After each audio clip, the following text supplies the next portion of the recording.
एक छोटे से गांव में अरुण नाम का एक 8 साल का बच्चा रहता था। अरुण के पिता नहीं थे और उसकी माँ खेतों में मजदूरी करके किसी तरह गुजारा चलाती थी। उनके पास ज्यादा पैसे नहीं होते थे, इसलिए अरुण को कभी भी अपनी पसंद का खिलौना या चॉकलेट नहीं मिल पाती थी। अरुण का सबसे प्यारा दोस्त उसकी मिट्टी की गुल्लक थी, जो उसे उसकी नानी ने दी थी। यह गुल्लक उसकी दुनिया थी। वह रोज माँ से मिले थोड़े से पैसे, कभी 1 रुपया, कभी 50 पैसे, बड़ी हिफाजत से उस गुल्लक में डालता था। उसका एक प्यारा सपना था, गुल्लक में इतने पैसे जमा करना कि वह अपनी माँ के लिए एक सुंदर नई साड़ी खरीद सके, क्योंकि माँ की पुरानी साड़ी जगह जगह से फट चुकी थी। एक दिन गांव में तेज बारिश और बाढ़ आ गई। अरुण का कच्चा घर ढह गया। माँ और अरुण जैसे तैसे अपनी जान बचाकर सुरक्षित जगह पहुंचे, लेकिन उनका सारा सामान बर्बाद हो गया।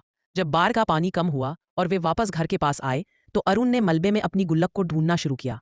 उसने देखा कि उसकी प्यारी गुल्लक टूटकर चूर चूर हो चुकी थी और उसमें जमा किए हुए सारे छोटे छोटे सिक्के कीचड़ में खो गए थे। अरुण वही जमीन पर बैठ गया और जोर जोर से रोने लगा।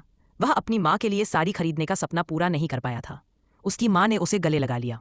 उन्होंने देखा कि उनके बेटे के चेहरे पर सिर्फ साड़ी ना खरीद पाने का दुख नहीं था, बल्कि अपनी जमा पूंजी, अपने प्यारे सपने के टूट जाने का गहरा गम था।